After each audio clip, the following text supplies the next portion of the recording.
A gente tem 32% da população brasileira com obesidade. Não é força de vontade que falta para essas pessoas, é uma questão de custo de alimentação. É muito mais barato alimentos que são hiperpalatáveis, muito calóricos. Um dos fatores fundamentais que falta aqui associado à obesidade é a prática regular de atividade física. As prateleiras, para mim, eles estão muito recheadas de alimentos que não deveriam ser consumidos diariamente. O meu esforço ali é para tomar cuidado na hora que eu optar por alguma coisa. O problema maior é que o alimento ele tá ali agora, aquele prazer imediato. Só que a perda de peso, 10, 20 quilos, é muito tempo, é muito lá na frente. Do ponto de vista de comportamento alimentar, de funcionamento do cérebro, o que as pessoas deveriam considerar na hora da alimentação? Não foca na perda de peso, foca no dia, foca na refeição, porque assim é muito mais fácil eu chegar lá.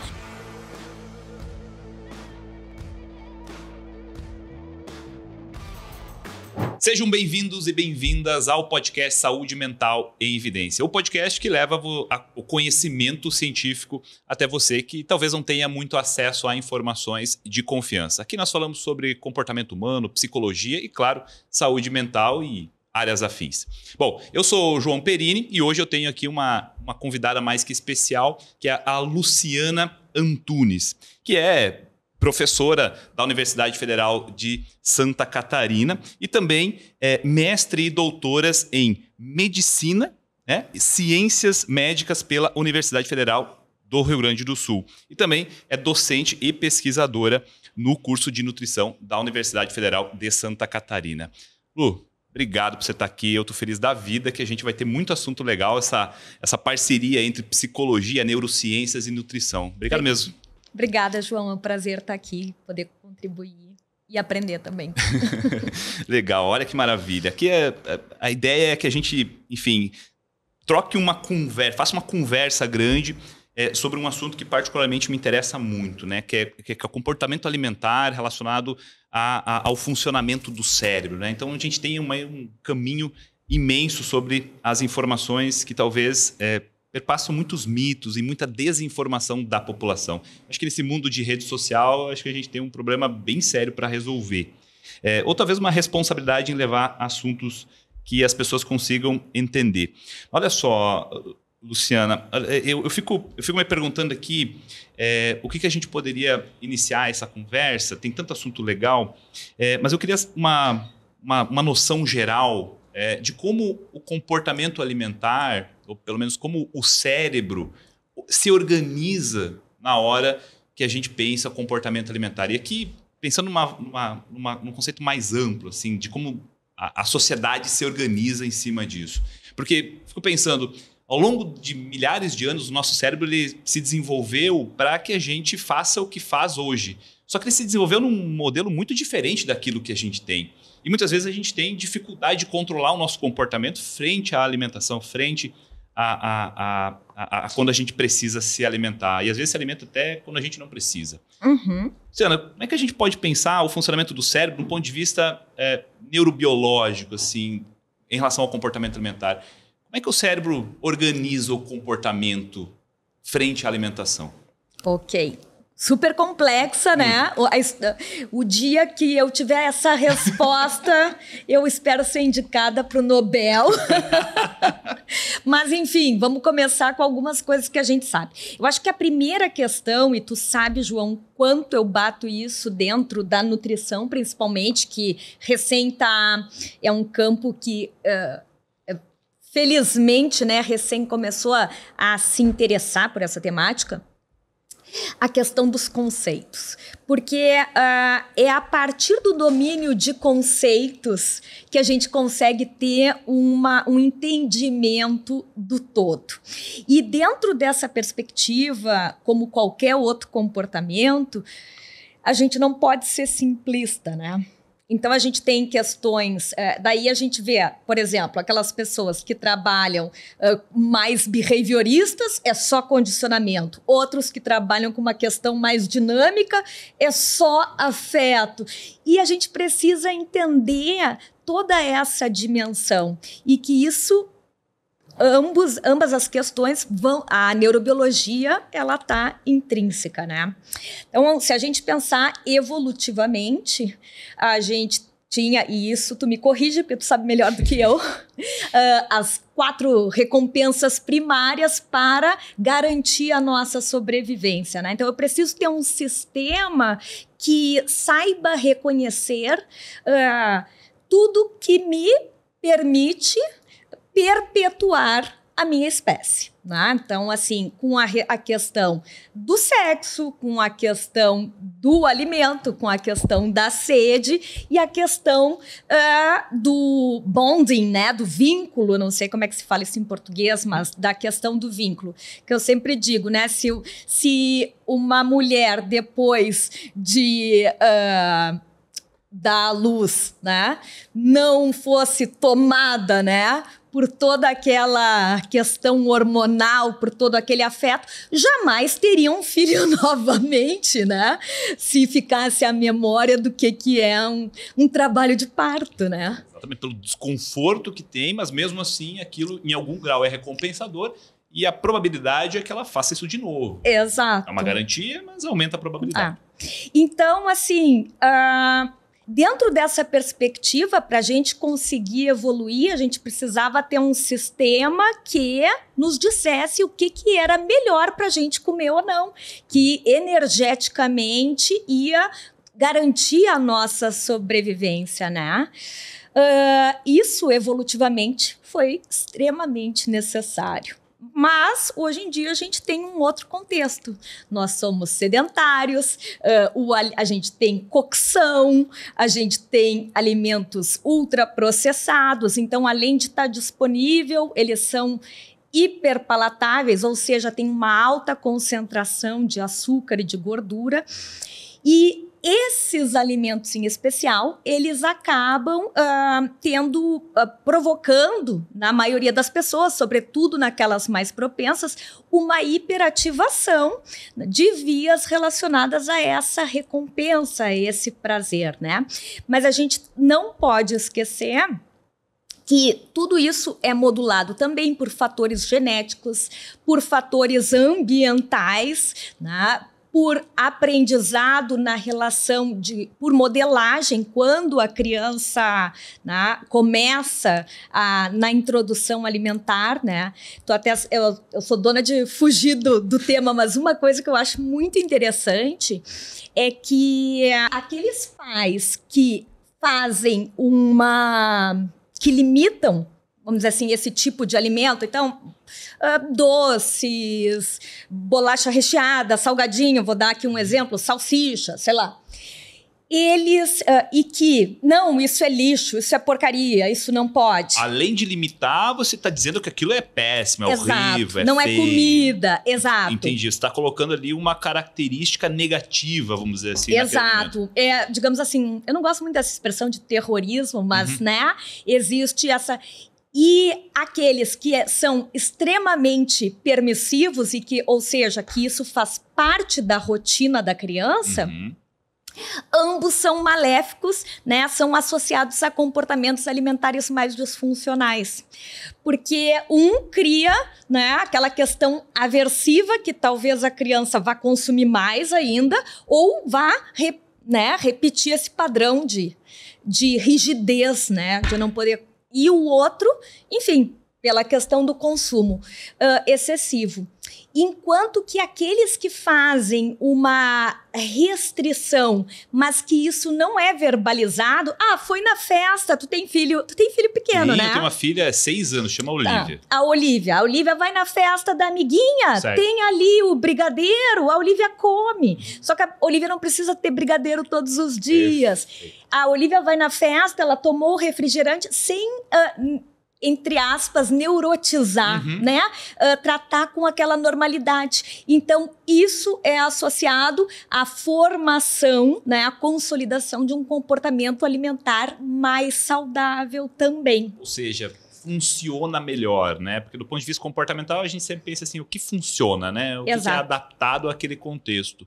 Porque imagina a minha filha ir numa festinha de aniversário e assim, por medo, por receio, por eu proibir ela não comer nada.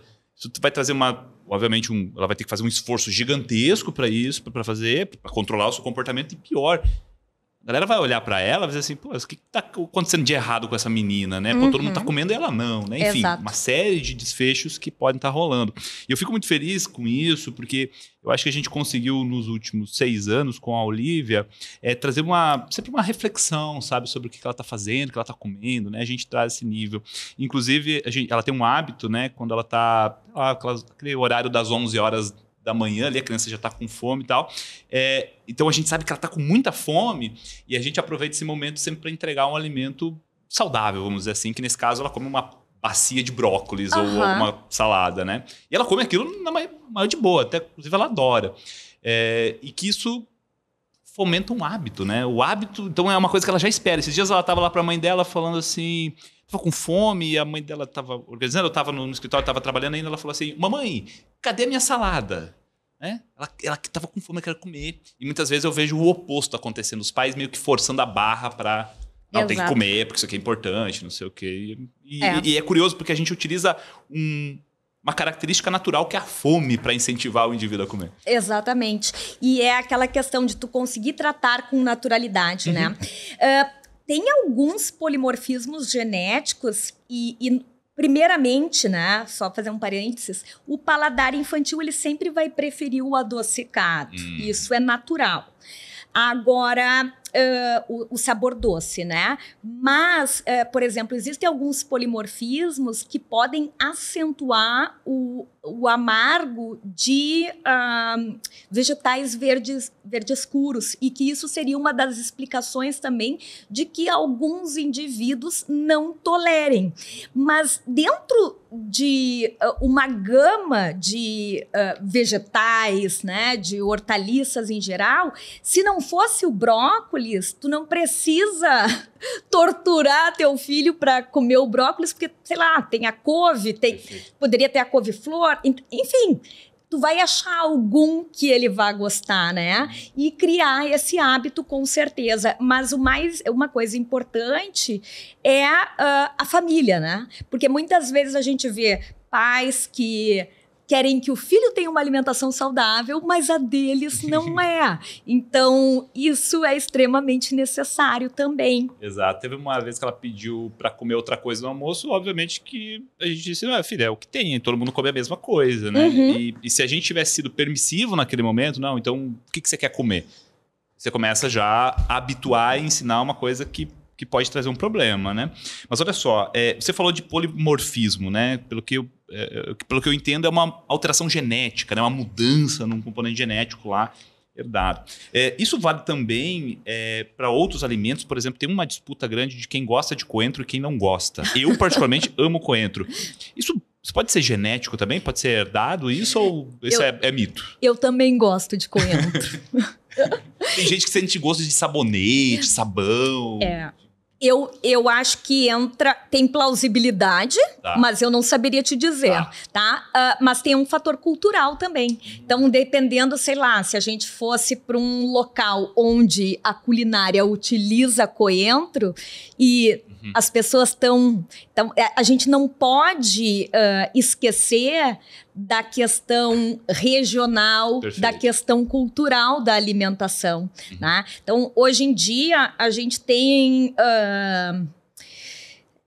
essa medicalização do alimento, ela acaba trazendo também uma falta de compreensão das pessoas de toda a complexidade que envolve a alimentação como comportamento, né? Então, como qualquer outro comportamento, é biopsicossocial. Perfeito. E a gente precisa também pensar no contexto. Então, assim...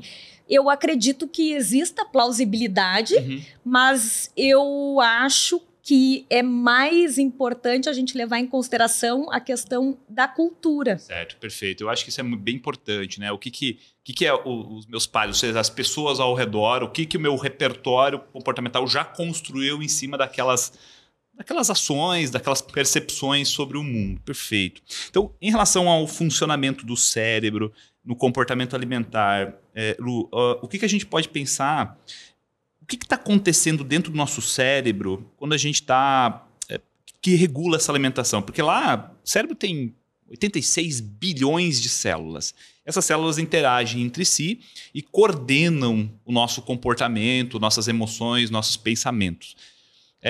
Existem mediadores, sinais químicos ou áreas do cérebro ali que são responsáveis? Eu sei que tem um monte de área, mas assim, o que a gente podia pensar das principais áreas do cérebro que regulam o nosso comportamento alimentar? Então vou falar sobre sistemas, perfeito, né?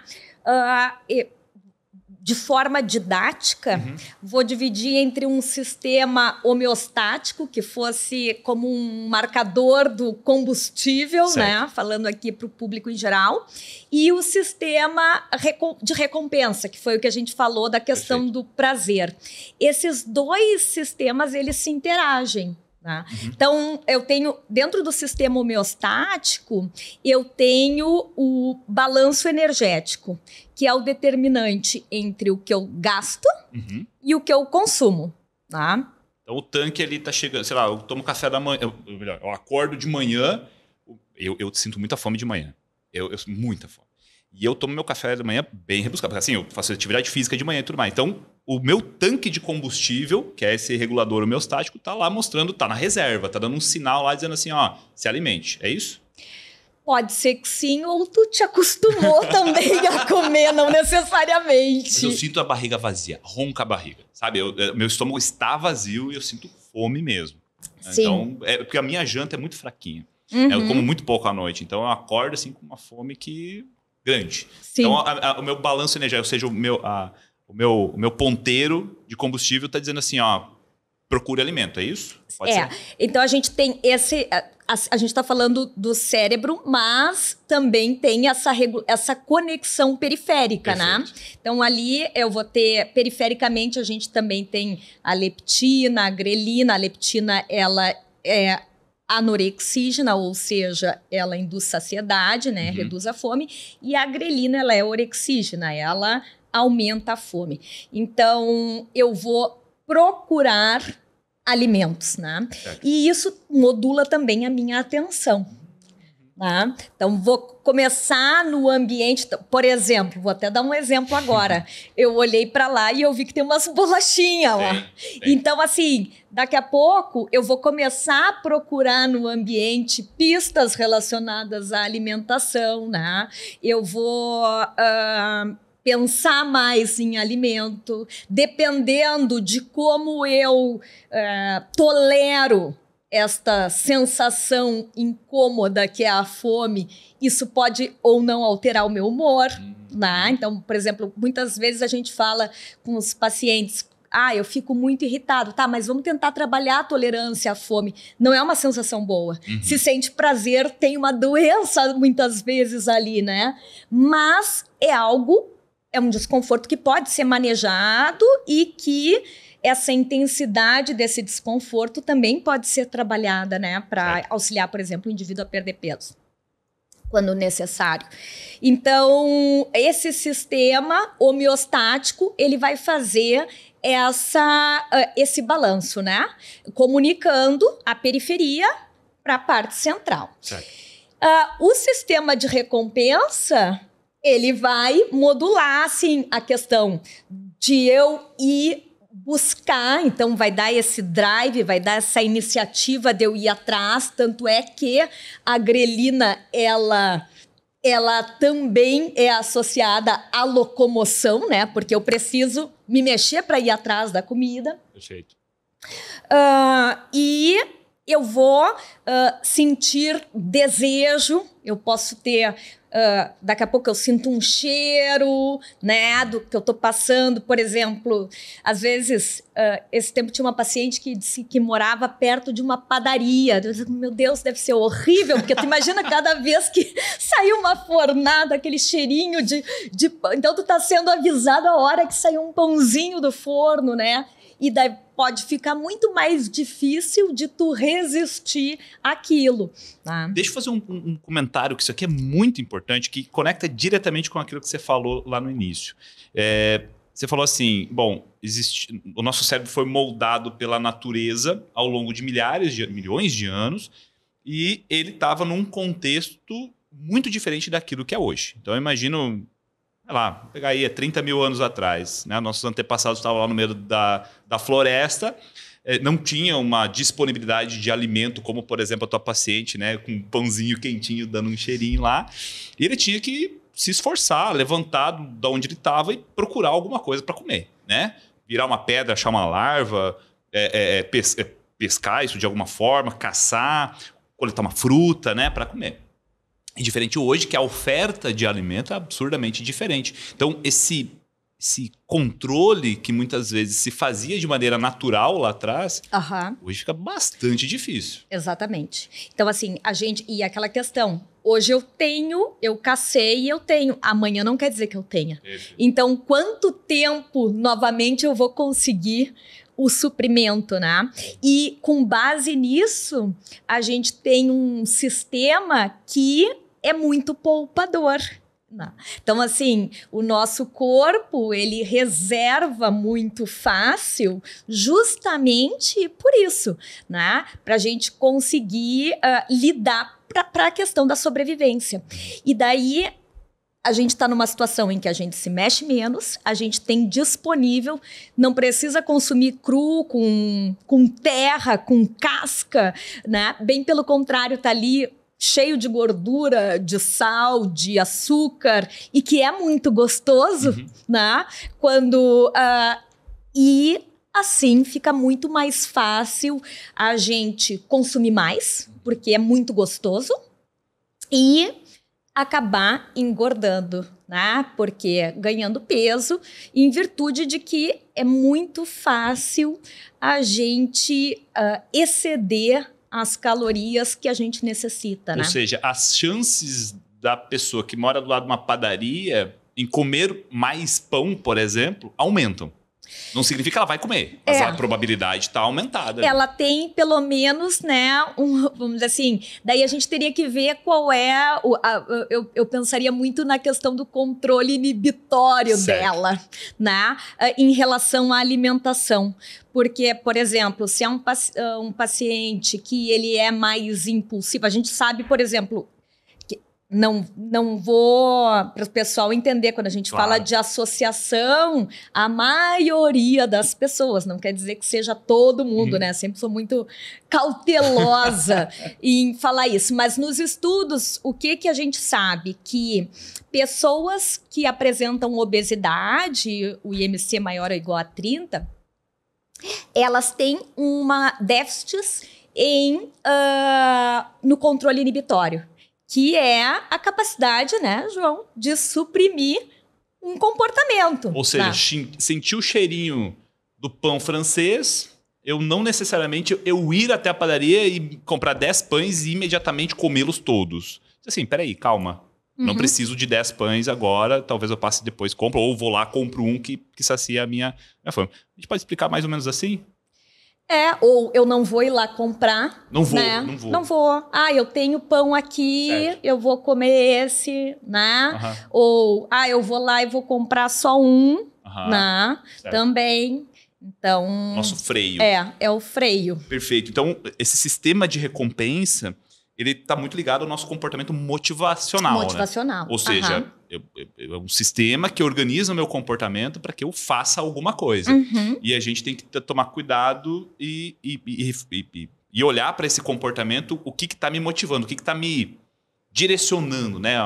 O drive, né? Para onde eu estou indo e o que eu estou fazendo.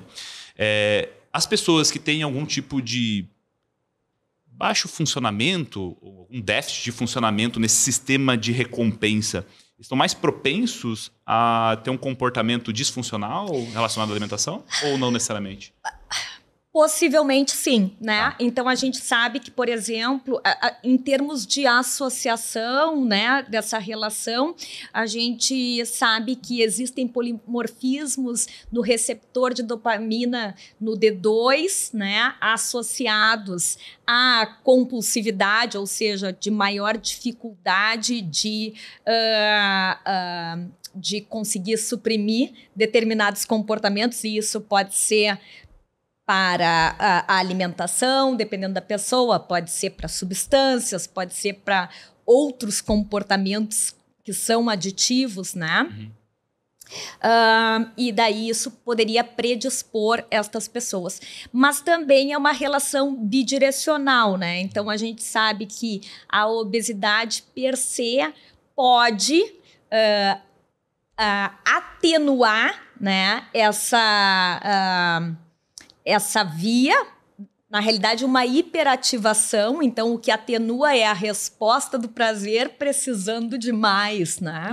Então, acaba criando essa compulsividade, que é diferente de compulsão, e aumentando o consumo. Então, você está me dizendo que existe que pode existir uma característica biológica no cérebro de um indivíduo que altere a forma como ele se relaciona com a alimentação. Com certeza. Isso também. Certo. Né? Não é só biológica, mas com certeza existe biológica. Certo. Porque isso aqui eu quero levantar essa bola, pode ser um bom ajuste, o que eu acho que talvez seja já um mito relacionado ao comportamento alimentar, é que, e aí você pode, enfim, desmembrar esse mito, que é o famoso força de vontade para perder peso, emagrecer, perder gordura. Ou seja, o quanto que a força de vontade, se é que isso existe, tem participação nesse comportamento alimentar mais funcional. Sabe, João, que quando fala força de vontade, eu sempre me lembro de um paciente que eu atendi muitos anos, um paciente que emagreceu 50 quilos. E ele sempre dizia assim: Luciana, eu queria saber o que é essa força de vontade, porque isso eu não tenho.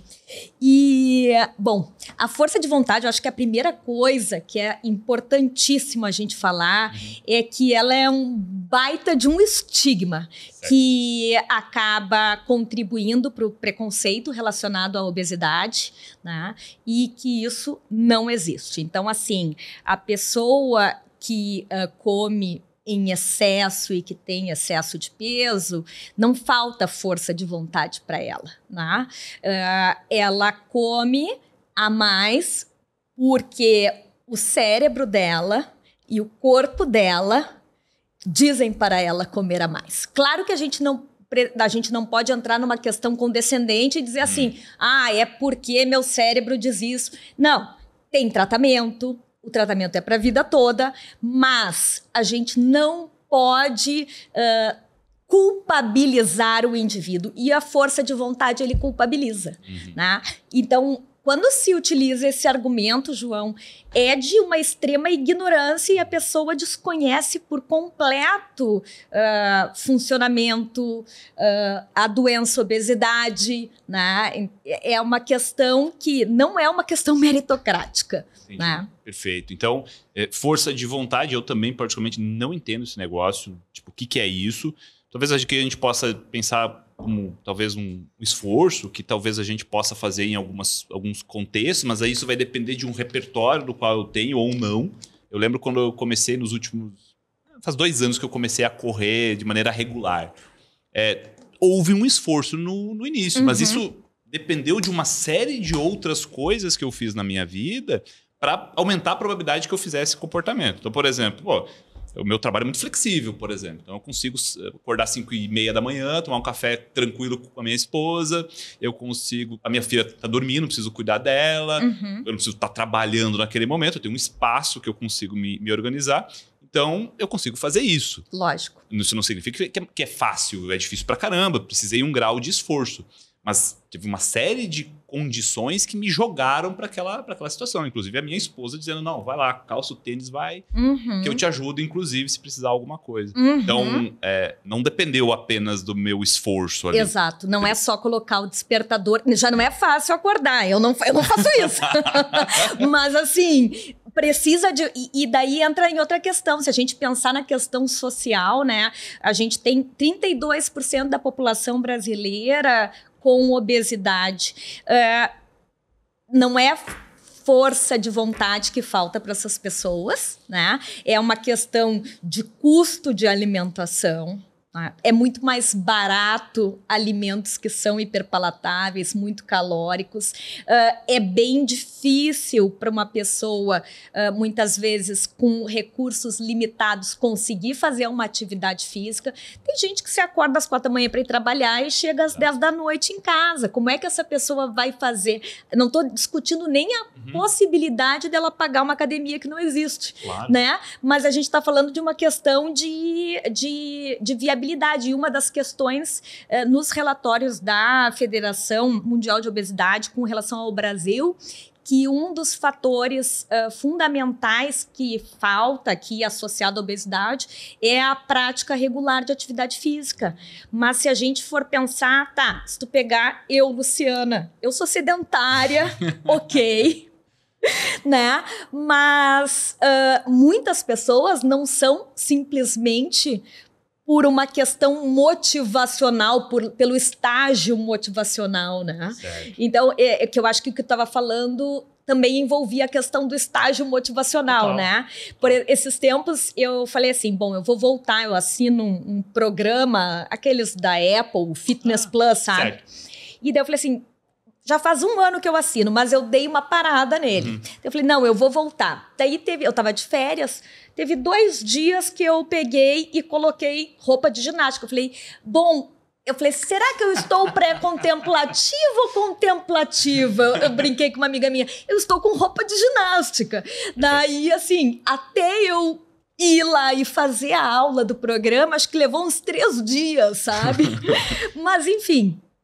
Então, acho que isso é uma coisa importante também de levar em consideração. Perfeito. Uma coisa que funcionou para mim, e eu chamo a atenção aqui, funcionou para mim, é a minha vida, não acredito que talvez funcione para você, para qualquer outra pessoa. Eu acho que isso é uma coisa muito particular e tem que ser sempre definida isso. Não tem uma regra geral para todo mundo. Uma coisa é que eu sou um apaixonado por dados. Né? Você gosta de dados também. Então, o que me ajudou muito é eu monitorar os meus dados. Então, eu uso o smartwatch, ele me diz, por exemplo, quantos passos eu dou durante o dia, como é que tá a minha frequência cardíaca, como é que tá a minha variabilidade da frequência cardíaca, como foi meu sono, inclusive uma espécie de gamificação sobre o quanto que eu corri, qual a distância que eu corri, a velocidade que eu fiz, o tempo médio que eu fiz. Isso me ajuda muito a me manter motivado. Né? Porque eu, naturalmente, eu quero evoluir, melhorar. Não tenho nenhum interesse em me tornar um grande atleta, mas a ideia é consistência. Mas eu acho que tem uma coisa motivacional, um componente motivacional que você falou, para mim, é olhar para a história da minha família, do ponto de vista de saúde, e dizer assim, opa, eu acho que está na hora de cuidar disso aqui. Eu estou com 37 anos, isso aqui pode dar ruim lá na frente. Então, me gerou um desconforto naquele momento para iniciar. E depois que você habitua, fica um pouco mais fácil. Pouco. Porque ainda eu não fico feliz correndo, eu não fico feliz em ir para academia, mas é uma coisa que eu estabeleci para mim. O Lu, é o seguinte, a gente está falando de obesidade. Eu queria saber, em relação... como é que a gente pode classificar? Você falou de IMC, né? Que é o índice de massa corporal, tô certo? É isso? Isso. Que é um dos indicadores para a gente saber se a pessoa... me corrija se eu tiver, se eu falar bobagem. Está com obesidade ou não? Esse é o termo certo? Sim, é a classificação, né? Um IMC acima de 30. Em nível populacional, ele é uma medida muito boa, porque ele é fácil. Certo. Mas em nível individual... ele não deve ser utilizado de forma isolada, né? Certo. Só ele para classificar. Perfeito. Então, a gente tem aí um parâmetro para dizer se a pessoa tem um risco maior a desenvolver doenças, né? Enfim, inclusive, obesidade, pelo que você disse, é uma doença. É uma doença, É uma doença e tem tratamento. Sim. Eu queria que você dissesse um pouco para a gente como é que a gente consegue, através da literatura científica, dos modelos que explicam o comportamento humano e também à saúde humana, como é que a gente pode identificar? Imaginando que aqui um nutricionista, um médico, faz uma avaliação, né? O que a gente poderia estabelecer aqui como critérios para identificar uma pessoa que está com obesidade? Tá. Bom, atualmente o que a gente tem de critério é o IMC. Ele está sendo revisto até esse ano, foi anunciado no Congresso Mundial de Obesidade, né? Que tem uma comissão do Lancet que eles vão criar outros parâmetros para conseguir estabelecer o diagnóstico. Mas, atualmente, o que a gente usa é o IMC.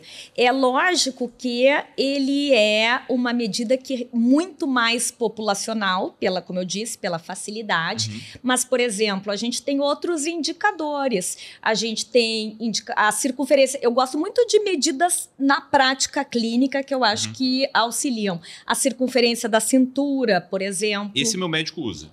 E a gente tem, inclusive, um objetivo de chegar a um número específico na circunferência. Então... Porque a gente sabe que um determinado, né, o ponto de corte vai ser associado a maior morbimortalidade ou não. Então, às vezes, a gente entra na questão muito do que eu discuto quando as pessoas que dizem que usam intervenções comportamentais, e eu sempre digo assim, dieta é uma intervenção comportamental, né? Falam como se não fosse, mas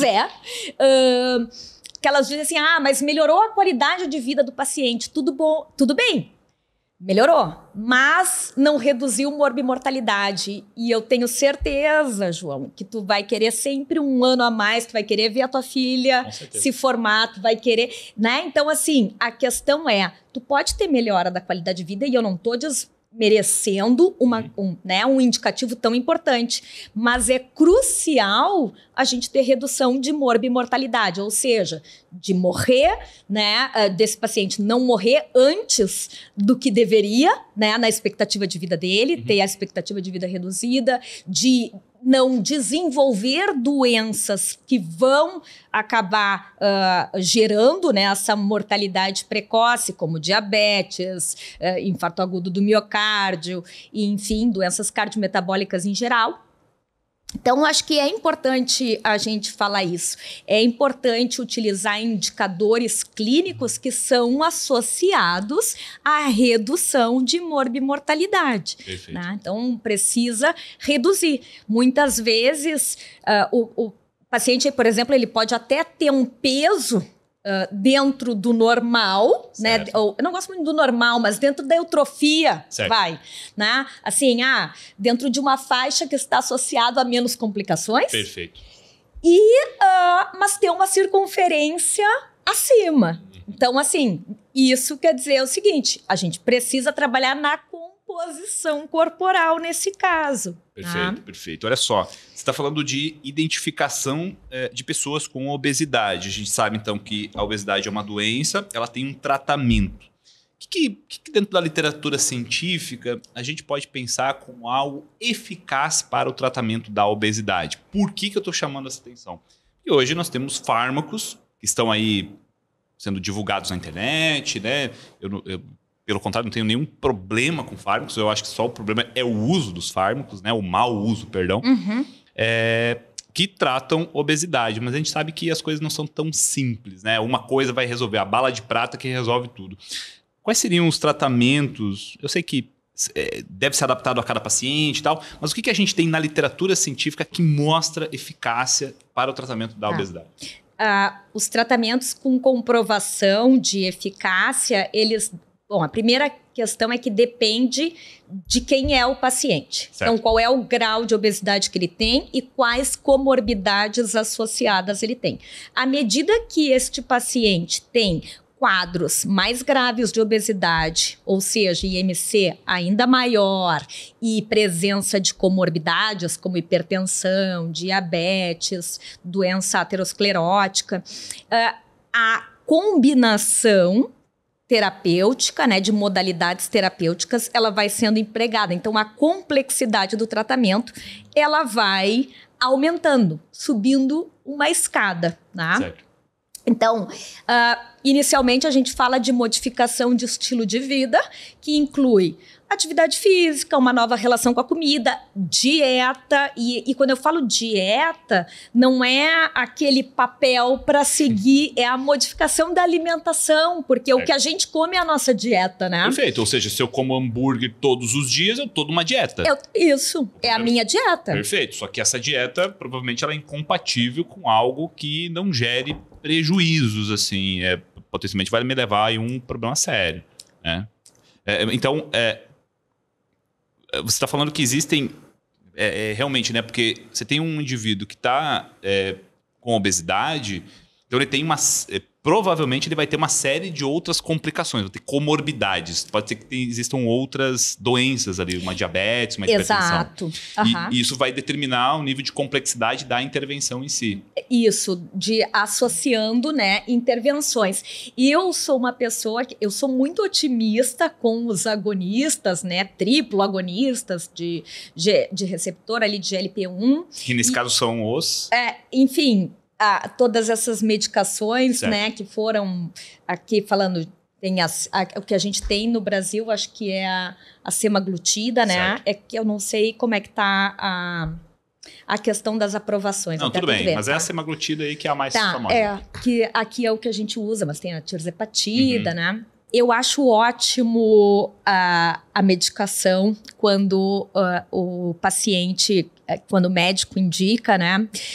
Porque ela auxilia nós nutricionistas. Eu acho até, desculpa, mas acho até burro por parte do nutricionista quando ele desmerece a medicação. A medicação, ela é maravilhosa porque ela te ajuda a fazer a tua intervenção. Perfeito. Então, por exemplo, assim, a gente sabe que os agonistas de GLP-1, eles atuam tanto na parte daquele sistema homeostático quanto no sistema de recompensa. Então, o que acontece? A gente tem a redução, a gente tem saciedade por parte do sistema homeostático ali, né, do combustível, e a gente tem redução de craving. Então, porque, por exemplo, assim, a gente não come a mais, João, só porque a gente não tá saciado. O craving seria a vontade? É aquela vontade, né, incontrolável de comer alguma coisa. Então, assim, quantas vezes tu repetiu algo que tu gostou simplesmente porque estava gostoso? Então, assim, a gente não funciona nessa maneira. Assim, eu brinco, nem meu gato Oscar come de forma homeostática. Então, assim, não é uma balança assim, opa, chegou nos níveis, acabou. A gente come porque é gostoso também. E o legal, por exemplo, dos agonistas de GLP-1 é que eles conseguem atuar nesses dois sistemas. Tanto é que tem estudos, inclusive utilizando, que estavam avaliando o uso desses fármacos em transtorno por uso de substância. Olha só. E trouxe um efeito positivo? Parece que sim, né? Mas, claro, isso tudo ainda muito incipiente, né? E uma coisa que eu acho interessante é que isso te auxilia a realmente implementar modificações comportamentais e reforçar comportamentos funcionais em relação à alimentação. Então, se a gente pensar que é um indivíduo que tem reduzida, possivelmente, né, controle inibitório, é muito mais fácil eu trabalhar a melhora do controle inibitório se ele está medicado. Perfeito. Então, assim, eu sou muito defensora quando indicada por um médico, obviamente, que trabalhe com isso, mas e eu acho assim que como eu te disse, eu acho que é burrice não defender medicação. E, além disso, contribui para o estigma, né? Porque diz assim, recai no força de vontade. Então, assim, ninguém questiona quando um tratamento para hipertensão precisa de tratamento farmacológico. Ninguém questiona que o diabético precise de um tratamento farmacológico. Por que a gente questiona? Isso acaba sendo estigma. Então, eu gosto muito para implementar, é uma coisa que eu reforço bastante, a gente reforça bastante, assim, na própria formação dos alunos, né, de conseguir tirar esse estigma associado à obesidade, inclusive nessa forma, e mostrando que pode nos auxiliar. Só que o que acontece? Se a gente for pensar em nível no Brasil, isso eu acredito que seja no mundo todo, é a questão de acesso, né? Então, assim, a gente está falando de tratamentos que são caríssimos. Então, 32% da população com obesidade, quantas dessas pessoas realmente podem pagar. Então, se a gente for pensar dentro do Sistema Único de Saúde, de fato, o que a gente tem de tratamento com evidência é cirurgia bariátrica.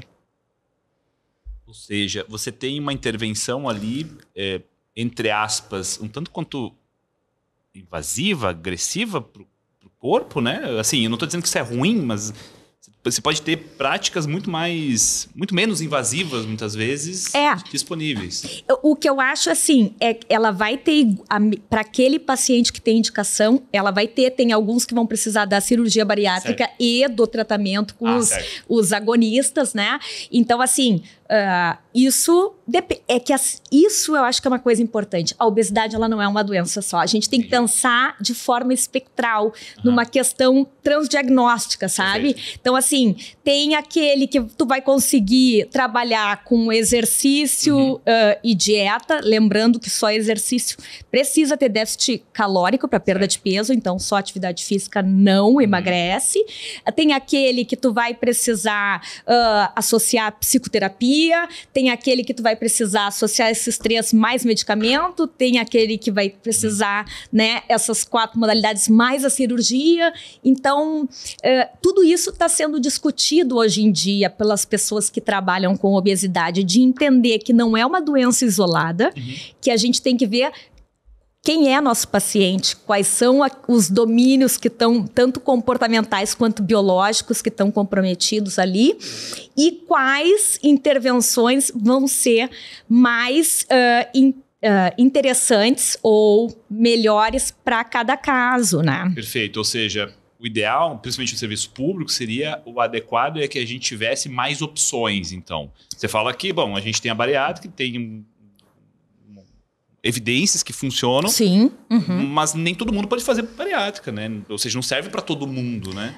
Sim, exatamente, não. E a questão toda, por exemplo, assim, claro, daí a gente entra em questões de viabilidade, né?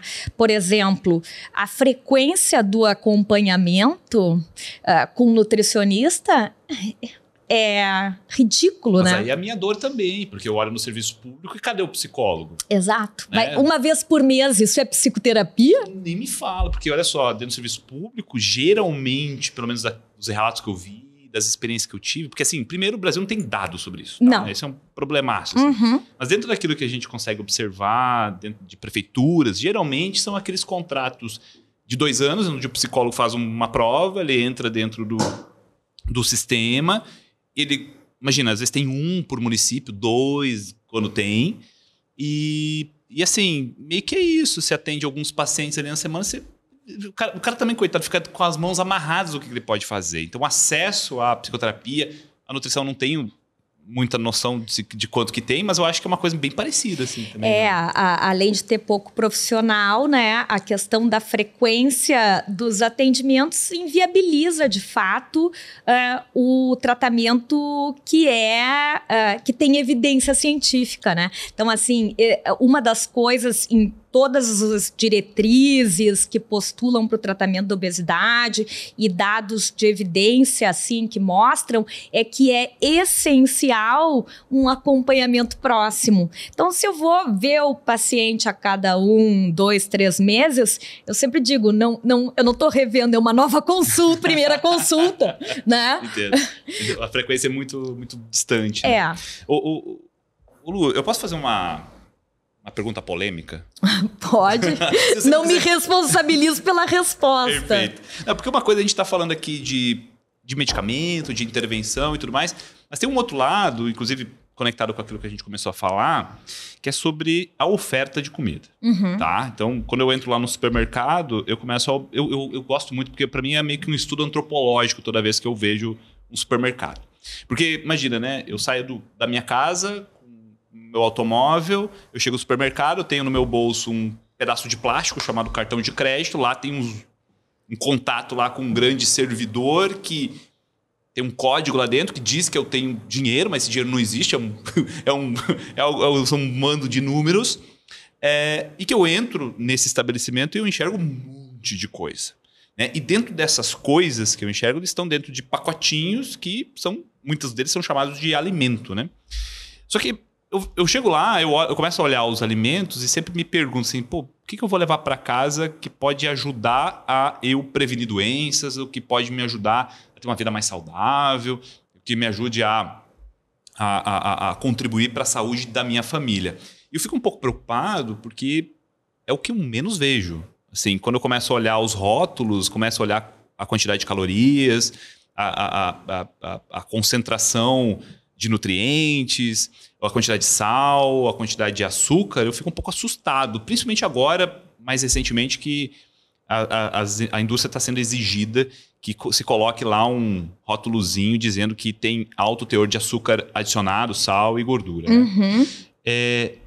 Queria saber o que você acha disso. Primeiro, qual o papel da indústria em relação à alimentação da população brasileira, mundial no caso, e saber se esse rótulozinho aí pode ajudar em alguma coisa. Uhum. Talvez, lembrando que eu tô lendo que tem um grau mínimo de instrução sobre isso. Isso é importante para mim, pelo menos. Uhum.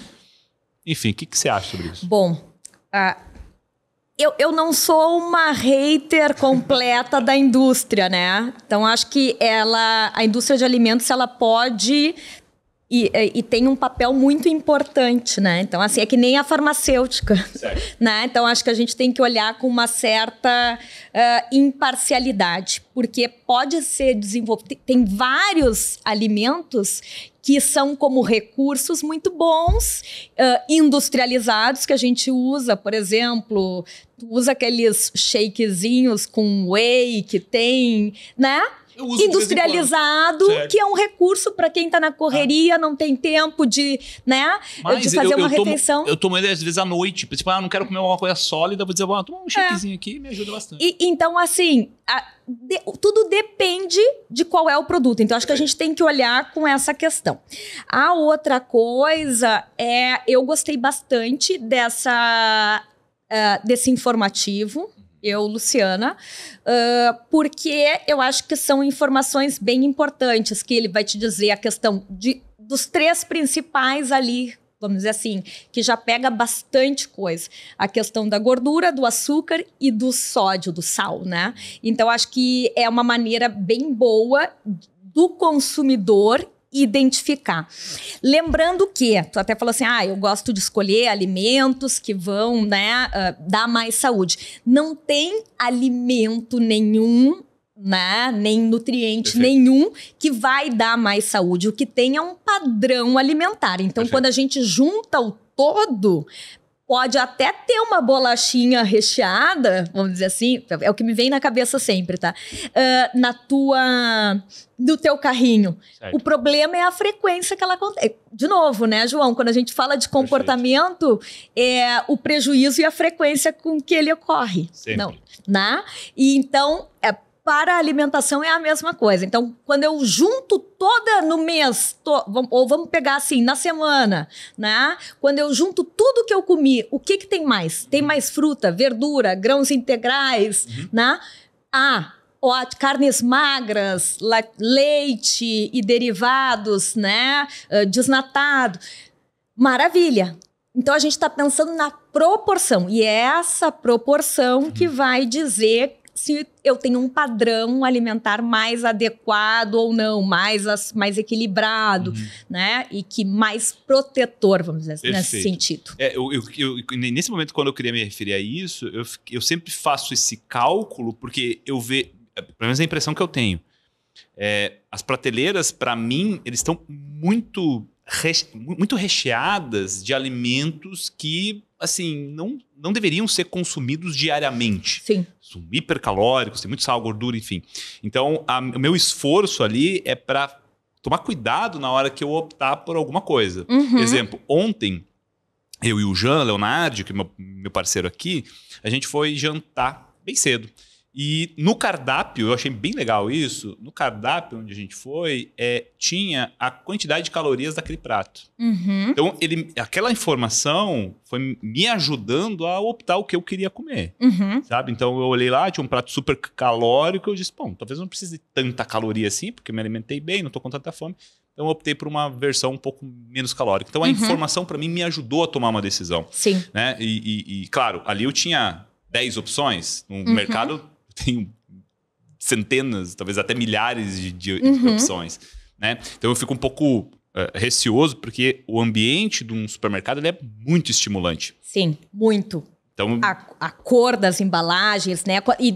E daí eu sempre digo assim, ó, vamos pegar num contexto, por exemplo, de obesidade, em que eu tenho uma atenção maior para pistas relacionadas à alimentação. Daqui um pouco, eu não comi...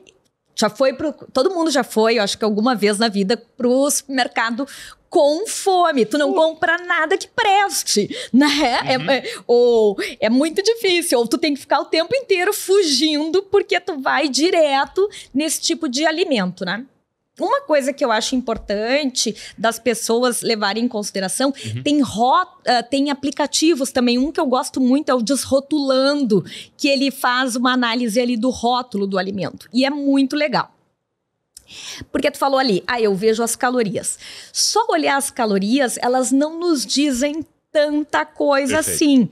Tudo bem. Até é claro que tu vai ver assim, esse aqui é menos calórico, possivelmente ele tem menos gordura, né?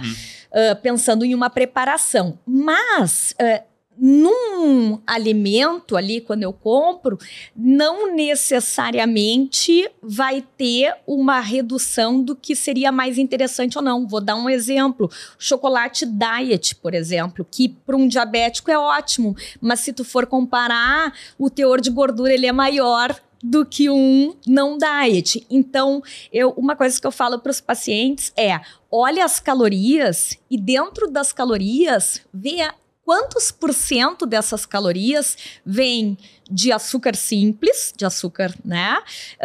E de gordura. Porque daí tu tem uma ideia. Daqui a pouco eu tenho um alimento, tem só 50 calorias, tá, mas 40 veio de gordura. Então isso também te dá uma ideia de qualidade quando tu vê essa densidade energética. Então, de onde vem? Perfeito. Tá? Olha só, você está falando de um contexto, né? A gente está aqui falando de um contexto específico que favorece para a gente tomar certas decisões relacionadas à nossa alimentação. Do ponto de vista neurobiológico, até mesmo emocional, né? Porque tem aí talvez até alguns mitos, né? Já ouvi um tal de comer emocional. Eu odeio essa expressão, porque já que você odeia falar sobre ela, então. O correto é a alimentação emocional, né? Porque quando é baseado em um instrumento que foi desenvolvido muito sério e foi validado e traduzido no Brasil, e é alimentação emocional. É que agora estão nessa onda Guimarães Rosa do comer. Mas, enfim. Sim, alimentação emocional, ela é um domínio do comportamento alimentar. Então, a gente tem construtos, né, do comportamento alimentar. Então, a gente vai ter domínios entre a alimentação emocional, nesse instrumento, o descontrole alimentar, ou seja, não necessariamente a compulsão, mas quando tu come a mais, né? E a restrição cognitiva, que daí seria aquele padrão comportamental de voluntariamente, para a perda de peso, restringir, mas não num sentido... as pessoas tendem a pensar sempre numa coisa rígida, como na anorexia ou algo compatível. Mas, de novo, a gente tem que pensar num contínuo. Certo. Quando a gente pensa na anorexia, a gente está pensando lá na ponta. Extremo. No extremo, exato. Mas, para a gente conseguir manter, se esses 3 domínios, eles fazem parte do comportamento humano. Quando começou a ser estudado, se acreditava que era um comportamento de pessoas com obesidade, e depois se viu que não, que é do ser humano. Então, todos nós temos algum grau. E como qualquer outro domínio do comportamento, o problema é a magnitude em que ele aconteça. Vamos pensar dentro da psicologia. Catastrofismo. Certo. É um domínio. Todo mundo pode ser meio catastrófico, algum pouquinho. Eu acho que até é protetivo. Né? Imagina se eu não me preocupasse com coisas ruins que podem acontecer no futuro. Eu não me prepararia, eu não me preocuparia, então potencialmente, se acontecesse, eu não teria nenhum tipo de planejamento sobre aquilo. Então, bom, eu fico imaginando aqui um cenário, né? Pô, minha filha fica doente. Peraí, eu tenho que, em algum grau, o meu cérebro tem que disparar um pensamento ali e dizer, pode acontecer uma coisa terrível com a tua filha, para eu, sei lá, tomar uma decisão, eu pego a minha filha, levo ao médico pra gente consultar, enfim, eu tenho receio, talvez, que minha filha fique doente por falta de vacina, então eu vou lá e aplico uma vacina nela, né? Então, esses pensamentos intrusivos, né, de catastrofização, de coisas ruins que podem acontecer, tem um efeito protetivo. Então, isso é importante. O problema é ficar todo o tempo preocupado, pensando em coisas terríveis que podem acontecer e eu simplesmente inerte e preso àquilo. Exatamente. E a gente entra na mesma questão quando a gente fala desses domínios, né? Então, às vezes, os alunos falam assim, não, é porque tem que comer o emocional. Eu falei assim, só um pouquinho. Para, pelo amor de Deus. Primeiro, a gente está falando de alimentação emocional, mas a gente tem que ver qual é a magnitude. Então, assim, eu tô meio chateado hoje, ou eu tô cansado, e eu quero comer uma coisa gostosa, eu quero chamar uma pizza. Beleza.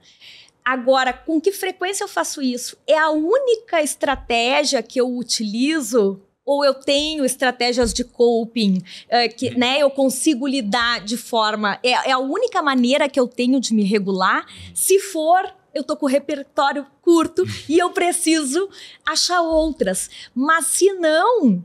Então, depende da magnitude que isso ocupa na vida da pessoa, do quanto ela tem de outras estratégias de regulação e também do prejuízo que isso traz para ela. Perfeito, perfeito. Olha só, isso aqui é um tema tão importante, porque emoções são coisas, né? São respostas que acontecem ao longo do nosso dia e muitas vezes a gente nem percebe.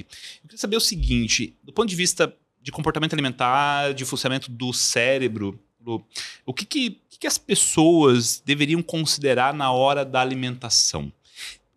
Eu já ouvi expressões, por exemplo, né, de perceber o que está acontecendo, de fazer algum tipo de, não digo uma meditação, mas até um grau de esforço para cuidar e prestar atenção naquilo que você está fazendo. Atenção plena. Certo. O que dentro da literatura científica a gente poderia dizer para as pessoas que é importante fazer durante esse processo, né? Aqui, claro, fazendo um disclaimer, porque pode ser que a pessoa não tenha muita capacidade de fazer isso hoje. Mas o que ela poderia buscar para cuidar um pouco melhor da alimentação? Do ponto de vista comportamental na hora que vai comer. Perfeito. Tá.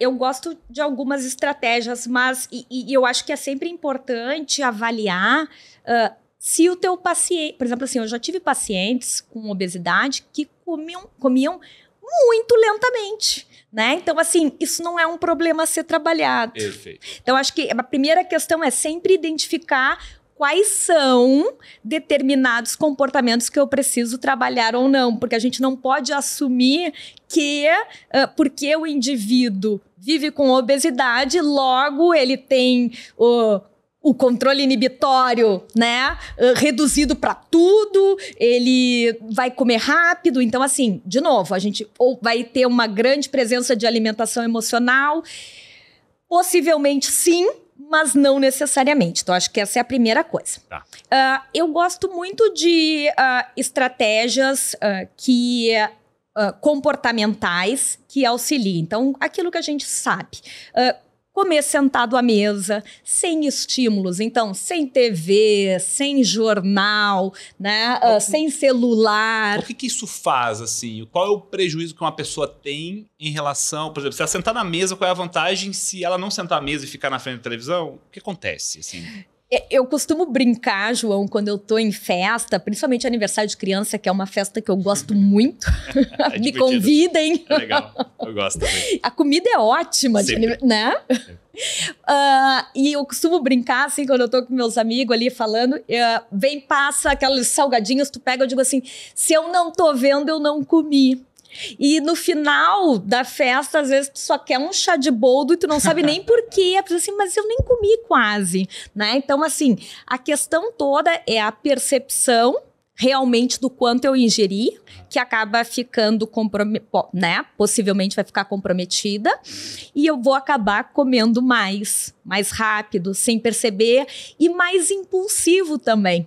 Porque, por exemplo, se eu não penso tanto, todos que vierem, eu vou querer.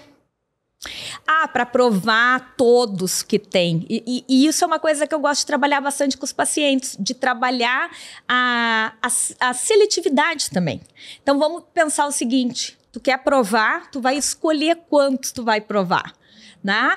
Porque é aquela questão, mas pode ser muito gostoso e eu estou perdendo. Tá, mas tu não vai em outro aniversário outra vez? E vamos fazer escolhas, né? Então, assim, e começar a fazer escolhas vai, querendo ou não, direcionando para dizer não. Porque tu vai ter que abrir mão de alguma coisa. Eu costumo brincar que é o dinheirinho que tu guardou para ir no shopping te dar um presente. Tu pode entrar em todas as lojas e comprar tudo que tu quiser. Não, tu tem esse dinheiro aqui. Com esse dinheiro, tu vai ter que escolher o que tu quer. Perfeito. E daí tu consegue administrar melhor. Então, tu vai ver que recruta muitos domínios da função executiva, né? Porque eu preciso estar com a memória de trabalho ali todo o tempo atualizando, eu preciso estar ligado, eu preciso estar com atenção para saber, será que eu quero esse ou eu quero aquele? Porque eu defini que eu vou, né, provar 3 coisas diferentes. Sei lá, eu falei aleatoriamente, né? Então, acho que tudo isso são estratégias que auxiliam. Tá. Né? Então, por isso que é tão importante a gente ter a atenção. Né? Então, assim, não ficar comendo com o celular, sentado à mesa. Por quê? Porque isso formaliza. Tu tem todas as... a formalização de que tu fez uma refeição. Início, meio e fim. Sentei na mesa, comi meu alimento, conversei com a minha esposa, cuidei da minha filha. A gente compartilhou daquele momento e chegou aquele final. Exato. Né? Que agora eu fico muito feliz porque chega ao final e agora a gente tem uma lavadora de louça. Que maravilha. Você tem uma? Sim. É fantástico. Tem 2 coisas que lá em casa a gente não abre mão. Lavadora de louça e o robô aspirador. São 2 itens extremamente necessários, ambos. Bom, aqui você falou de 2 grandes tópicos, né? Principalmente você não está sentado frente à televisão, com o telefone e tudo mais, sentado à mesa. Teria mais algum componente importante? Porque uma coisa que eu penso também, e você falou isso, se você não vê, você não come, né? Uma coisa que a gente meio que tem como regra lá em casa é que a gente evitar ao máximo alimentos que a gente não gostaria de consumir. E aumentar a disponibilidade dos alimentos que a gente quer consumir. Sim. Faz sentido isso? Total, né? Então, assim, eu costumo dizer para os pacientes assim, é muito mais difícil tu resistir se tu saber que tu tem na despensa chocolate, enfim, tá no freezer sorvete. Mesmo que tu tenha lá a tua fruteira cheia de frutas, qual é a probabilidade? E daí, João, não sei o que tu acha disso, mas eu digo para os pacientes isso. Eu acho muito errado quando os profissionais entram assim, comparando coisas, né? Porque reforça isso no paciente. Por exemplo, vou te dar algo aqui que me ocorreu. Brownie de whey. Não é um brownie. E daí, dependendo de... não tô falando dos fitness louco, porque esses aí vão achar que é a mesma coisa. Mas assim, sei lá brigadeiro de banana verde. Não é brigadeiro. Espaguete de abobrinha não é espaguete. Perfeito. E tu entra numa comparação como... Porque tu não pode comparar 2 coisas diferentes. Perfeito. Porque sempre vai perder. Certo. Porque o cérebro... em alguma forma, ele sabe que aquilo lá é de abobrinha e não é... Exato, ele não é idiota. Quem tá falando? O cérebro, eu acho que, assim, enganar o cérebro é uma coisa muito difícil. Você vai ter que ter isso muito bem definido no teu contexto para que isso passe despercebido pelo teu cérebro, né? Ou seja, ele não pode estar lá. Então, por exemplo, um tempo atrás, a gente tem a a fruteira sempre muito cheia. É muito difícil não ter. Então, inclusive, a quantidade de fruta sempre é maior. Há uns dias atrás, eu acho que eu não tinha feito um lanche das 4 horas da tarde, que geralmente eu faço, e eu saí catando o que tinha lá, porque eu saí numa reunião, lá um monte de ideia na cabeça, não estava prestando atenção no que estava. E assim, meio que automaticamente eu fui lá para alguma coisa mais calórica. Olha, nem lembro o que era. E a fruta estava lá. Então, mesmo estando disponível, o meu cérebro meio que automaticamente tomou uma decisão que eu nem percebi, abriu o armário e eu comi um alimento mais calórico, que não precisava. Tem lá, mas assim, é curioso isso quando a gente não está prestando atenção, como o nosso cérebro sabe onde estão as coisas. Exatamente. Né? Eu faço uma analogia, tipo, a gente não pensa para escovar o dente, porque a gente já habituou aquilo. Exato, né? É um comportamento aprendido e, né, assim, automático, né? Tu não precisa pensar para passar a marcha, né? Então, assim, nas primeiras vezes que tu recém tirou a carteira, sim, né? Depois vai automático. Eu digo também para os alunos, às vezes, a primeira vez que vocês vieram para o campus, vocês procuravam onde é que era o centro aqui, né? O CCS. Depois vocês já sabem, vocês pensam nisso até chegar. Mas vocês não se dão conta que vocês estão pensando, né? Então, é a mesma coisa. E quando a gente tem... passa de um horário, pula refeições, a probabilidade de eu exceder em calorias ou numa qualidade, vamos dizer assim, nutricional que não seja tão interessante, ela aumenta. E daí, assim, às vezes as pessoas dizem assim, tanto faz, se a pessoa consegue manter o controle, não importa se ela vai comer uma vez por dia ou se ela vai comer 5 ou 6. Concordo. Mas o que acontece? Qual é a probabilidade de alguém conseguir manter esse controle? Então, assim, às vezes tu pensa assim, mas hoje eu nem almocei. Só que o que tu consumiu depois foi pelos almoços da semana. Perfeito. Né? Então, assim... a chance de passar quando eu pulo refeições do que eu necessito em termos energéticos, ela é muito maior. E daí, pensando no contexto da obesidade, olha só, a gente tem muitas vezes pessoas que têm uma dificuldade de parar de comer, né? Fatores de saciedade mais baixo, né? Ou seja, e isso é biológico, né, João? Então, por exemplo, assim, quando o indivíduo perde peso, ele sente mais fome e ele tem menos saciedade. Então, assim, o corpo, ele foi preparado para não perder.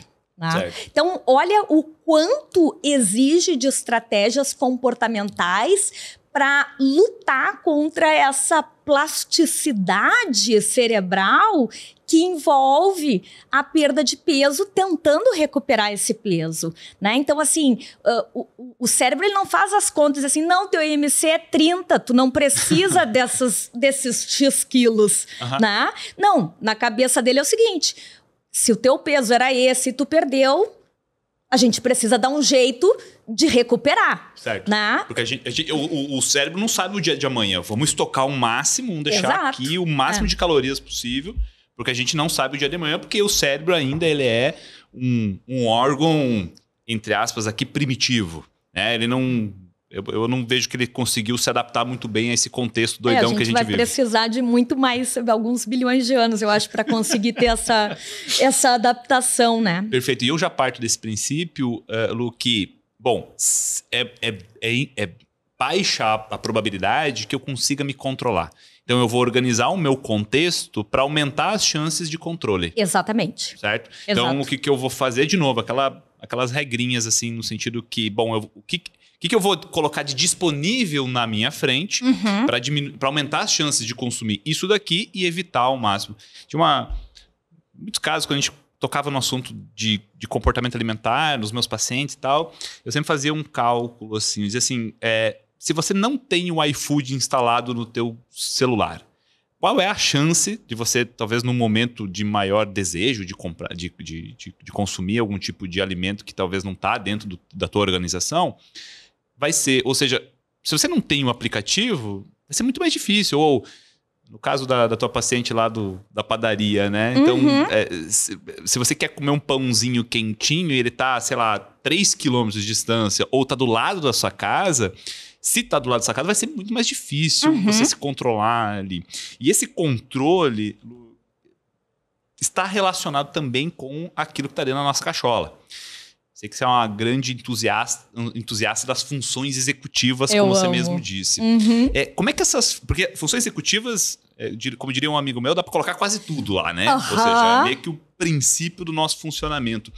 As funções executivas, primeiro eu queria que você dissesse o que são essas funções executivas, né? De maneira resumida, só para a gente ter uma ideia, e como elas estão relacionadas a esse comportamento alimentar, talvez aqui podemos chamar de controle, né?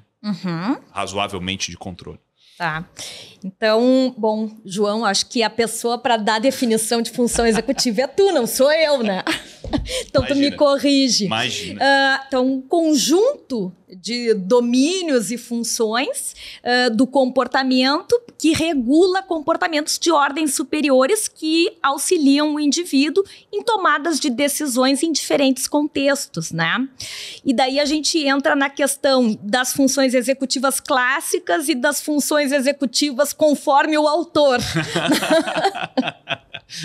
Então, é um saco que tu não sabe o que tá dentro do que, né? É sempre muitas uma dor vezes. Quando eu leio uma revisão sobre funções executivas, porque, nossa, a gente no final não encontra uma definição clara e objetiva, né?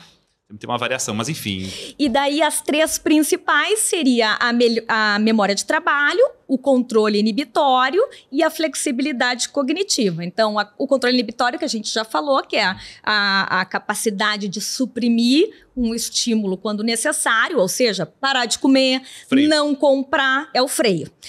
A memória de trabalho é de manter atualizado, né? Aqui, o tempo inteiro a informação do que realmente é necessário. E que é curtinha, né? Dura o quê? Alguns segundos aí? Então, assim, por exemplo, tô com fome, tenho a fruta, mas fui no que era mais calórico. Bom, eu precisava estar com a memória de trabalho ali.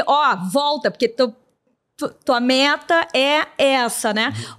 Não vai nesse corredor no supermercado. Tu vai passar reto de guloseimas, porque tu não precisa ir nesse corredor, né?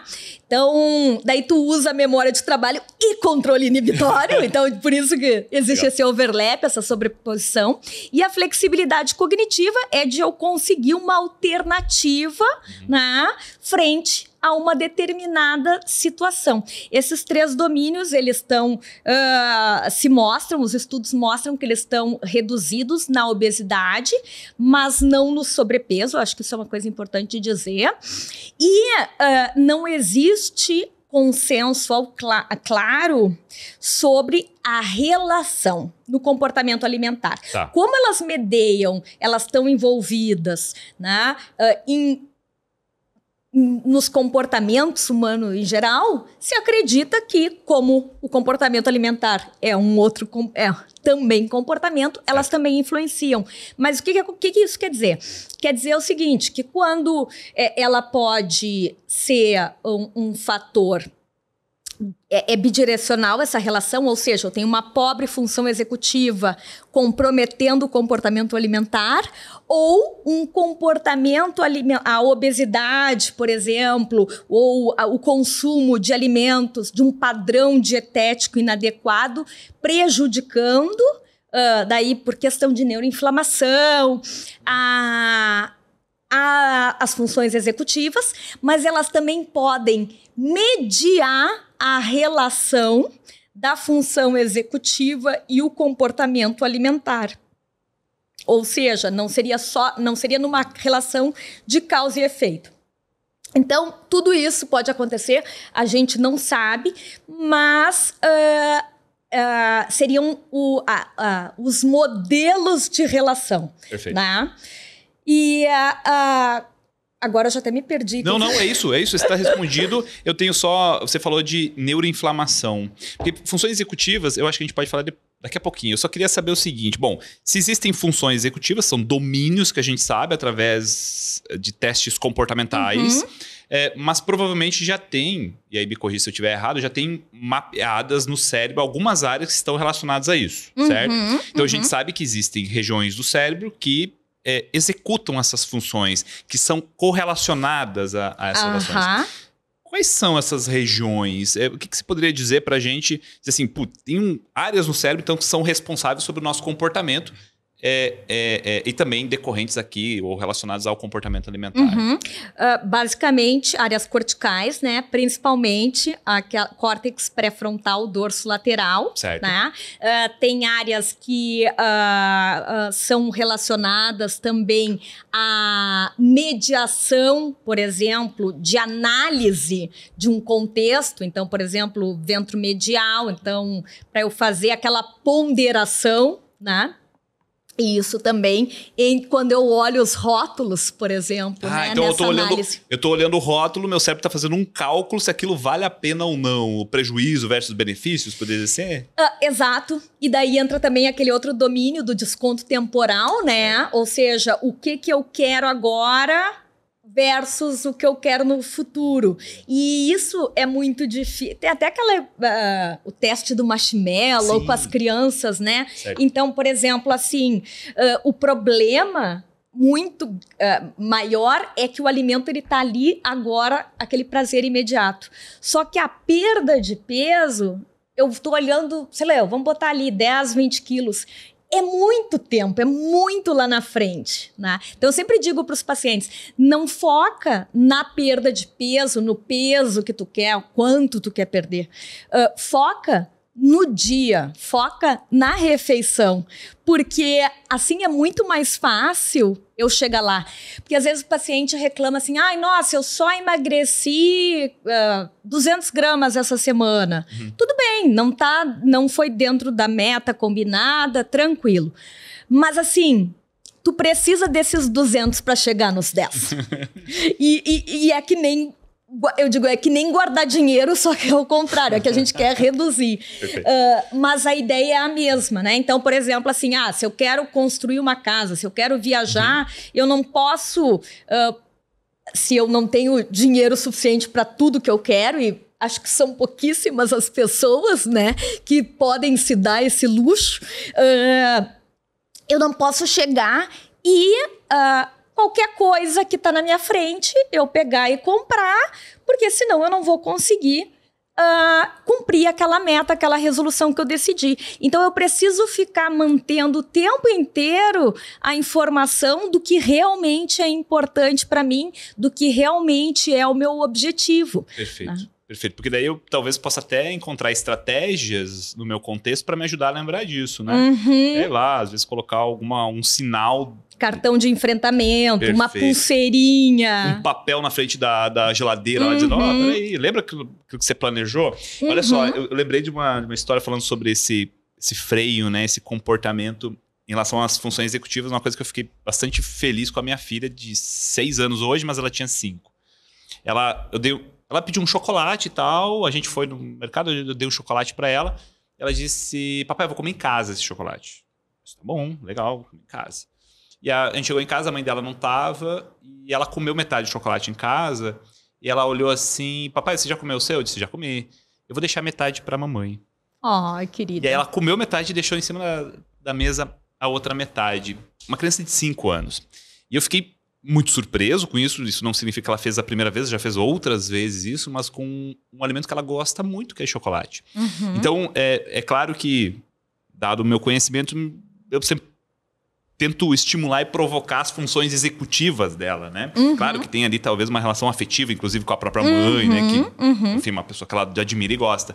Mas é curioso porque isso é um hábito de dividir o alimento, é um hábito que a gente construiu em casa. Ou seja, principalmente minha esposa faz isso muito, né? Então, quando ela compra alguma coisa, come, ela guarda um pedaço para outra. Então, é uma coisa que ela aprendeu a fazer. Mas o que me surpreendeu é o autocontrole dela em fazer esse tipo de ação. Que é uma coisa que não precisa ser esperada numa criança de 5 anos. Até porque a gente sabe, né, que a maturação do córtex, né, pré-frontal, onde a gente tem essa ponderação, o controle inibitório, ela vai acontecer ali no início da vida adulta. Então, justamente por isso que tanto crianças quanto jovens são muito mais impulsivos, né? Porque o freio não tá ainda com todas as pastilhas não estão, né? Eu brinco, a pastilha ainda não tá calibrada. Realmente não é esperado, mas daí entra também a questão de afeto, aprendizado, né? Que entra nisso. Mas eu acho super importante, eu sempre brinco, né? Eu digo assim, minha mãe devia ter trabalhado melhor as minhas funções executivas, porque eu nunca consigo escolher um sapato só. Você é apaixonada por sapatos. Então assim, brincadeiras à parte, mas é muito legal conseguir ensinar desde cedo as crianças a escolher, né? Porque e às vezes a gente brinca também, eu e uma colega, a gente fala assim, às vezes o aluno, assim, ele não quer, tem aluno que não quer ir na aula, que não quer estudar, e ele quer ser passado. Eu digo assim, olha, essa conta não fecha, então assim, não dá para ter tudo. Então a gente precisa aprender desde cedo a fazer essa ponderação e saber o que eu ganho e o que eu perco, né? Perfeito. Isso tem muito a ver com os modelos de psicoterapia, inclusive, né? Porque é exatamente isso que a gente procura desenvolver com o paciente, né? Sem aumentar, aqui podemos dizer de uma maneira leiga, aumentar o nível de consciência sobre aquilo que está acontecendo, né?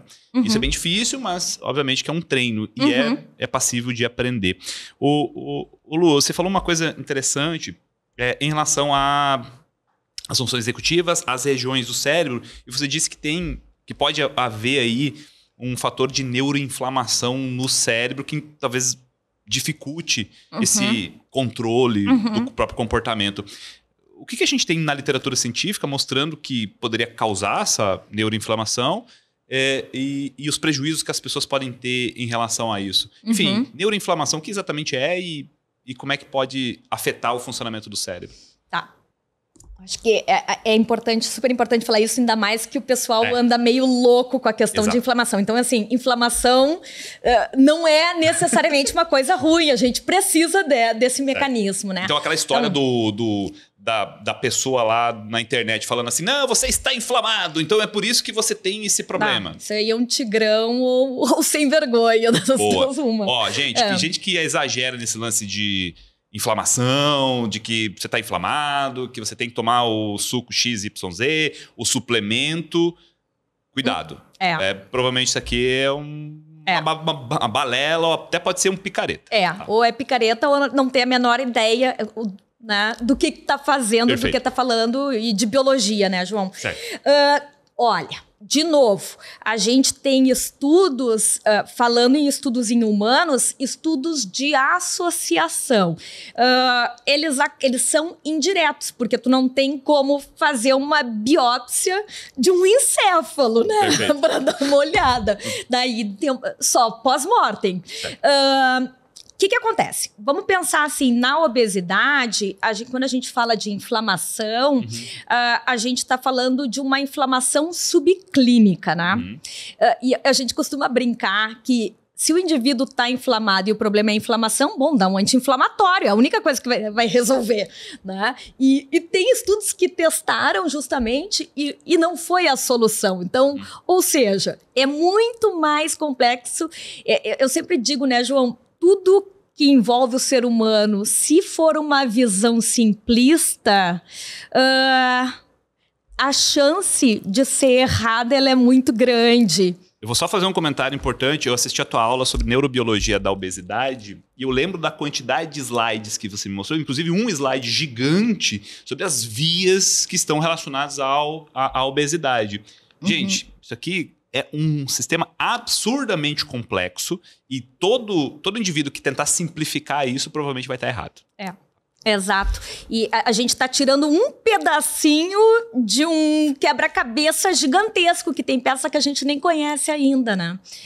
Então, é super importante dizer isso. A obesidade, ela é associada a uma inflamação de baixo grau, ou seja, uma inflamação subclínica. Não é um estado inflamatório que nem tem um paciente crítico lá na UTI, que tu vai olhar a PCR dele e é altíssima, né? Então, é uma inflamação subclínica. Essa inflamação, se acredita que ela ocorra tanto perifericamente quanto central, tá? Perifericamente, a gente sabe os estudos mostrando o aumento de citocinas pró-inflamatórias, que são indicadores, né, bioquímicos, né, dessa inflamação, que não é uma coisa da prática clínica, isso é uma coisa de estudo para a gente entender mecanismos envolvidos. Certo. E, se possível, né, depois nortear terapêutica, então, tratamento. O que você está falando? Você está falando que estão sendo rodados estudos científicos sobre neuroinflamação, mas ainda isso não chegou como uma intervenção clínica. Exato. Então, assim, não existe uma medicação para, né? Eu acho que isso é uma coisa importante, né? Para a gente entender como funcionam determinadas doenças, né? E algumas pessoas pegam essa informação e transformam isso num negócio ou uma oferta, e isso não tem uma sustentação empírica. Não certo. Tem. Então, assim, o que a gente sabe em humanos, João? Tem estudos de neuroimagem que correlacionam determinados índices que são associados a maior ou... Não é uma balança assim, opa, chegou nos níveis, acabou. A gente come porque é gostoso também. E se viu que em indivíduos com obesidade, por exemplo, determinadas regiões do cérebro... Tem um estudo particularmente mostrando, principalmente nas regiões envolvendo o sistema de recompensa, que teria mais... que esses indicadores de neuroinflamação estariam aumentados, né? De novo, mas isso é uma associação. Ele não pegou aquele pedaço do cérebro da pessoa e dosou isso. Ele pegou uma medida lá, né, da fMRI, ali, da ressonância, fez uma fração e aquilo foi uma medida que a gente chama de substituta, né? Ou seja, é uma medida indireta. Certo. E daí por isso que a gente não pode generalizar, né, ou dizer que isso acontece, que acontece com todo mundo, e que são medidas indiretas. Eu acho que isso é uma coisa importante de dizer, a não ser que tenha sido pós-mortem, né? Então, se acredita que só que não se sabe, porque, por exemplo, uma coisa importante, quando a gente fala de transtornos psiquiátricos, a gente sabe que eles cursam. Por exemplo, o transtorno bipolar, hoje em dia, se tem a clareza do componente inflamatório, da neuroinflamação como fisiopatologia da doença. Então, acontece isso. E que pode ser... Se acredita, né, que é piorado, por exemplo, com uma dieta inadequada, com a presença de obesidade, com outras doenças cardiometabólicas, né? E que não só a questão de tratamentos farmacológicos que predisponham para essenciais, extremamente, assim, cruciais para, né, no transtorno bipolar, ou seja, o paciente tem que utilizar, mas que pode aumentar o risco para condições cardiometabólicas. Não só isso, a própria neuroinflamação da doença predispondo esses indivíduos ao ganho de peso e a doenças cardiovasculares, síndrome metabólica, diabetes. Então, por isso que também é tão importante uma alimentação equilibrada. Então, não é uma dieta em si, eu ia te fazer essa pergunta. Não é um nutriente em si, mas é uma dieta equilibrada. E daí, o que é uma dieta equilibrada? Eu te diria o seguinte, é uma dieta que tem bastante... A base dela é com verduras, né? Hortaliças, frutas, cereais integrais, grãos como feijões, né? Carne, preferencialmente com baixo teor de gordura, Tá? Por exemplo, aves sem pele, peixes, que é muito importante, a gente consome muito pouco. Mesmo num país de litoral tão grande? Sim. Nossa, eu imaginava. Aqui ainda consome mais, mas tu é gaúcho também, né? Gaúcho. Bom, a gente sabe, né? Eu acho o peixe muito barato. Aqui no litoral, onde a gente tá, realmente o peixe é uma coisa muito em conta. Assim. Você compra, ainda mais na safra da tainha, né? Exato. Então é muito em conta mesmo. Mas olha só, você está falando uma coisa importante que é, não existe uma dieta ideal, uma dieta que serve para todo mundo. Quando eu digo assim, não existe uma dieta ideal, por exemplo, não existe uma proporção de determinados nutrientes, né? De macronutrientes, por exemplo, que a gente sabe que são associados a menores doenças. Mas, por exemplo, assim, a dieta sem glúten, a dieta não sei, alcalina, nem sei, isso não existe, tá? É bobagem. Mas, enfim, sabe? Então, assim, é a dieta cetogênica. Não existe. Então, é isso que eu quero dizer. Mas a gente sabe que é uma dieta que tenha um pobre consumo de gordura saturada, que são as carnes vermelhas, queijos amarelos, né? Banha de porco, gordura de coco, óleo de coco, essas coisas que têm maior teor, né? De gordura saturada. E uma quantidade importante de fibras, né? Mais vegetais, cereais integrais, uma quantidade reduzida de açúcar, né? Então, seria isso, tá? Quando a gente pensa... E uma dieta que se assemelha a isso, se a gente for pensar em povos, e eu acho bem legal a gente ter essa discussão aqui, João, é a dieta mediterrânea que se fala tanto, né? Eu amo o Mediterrâneo como estilo de vida, mas eu fico pensando, e eu trago essa discussão quando eu falo sobre isso. Será que a dieta mediterrânea é uma dieta ou ela é um estilo de vida? Ou seja, o que se pensa numa dieta mediterrânea? É a comida que se come na região?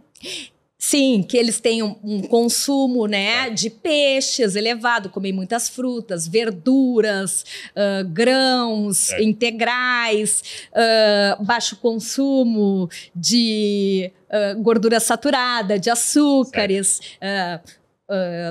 queijos magros, né, ou seja, desnatados. Então...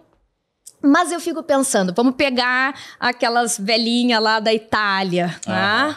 Então, assim, por pior que seja a situação de vida dela, pensando assim, não vou pensar em alguém com...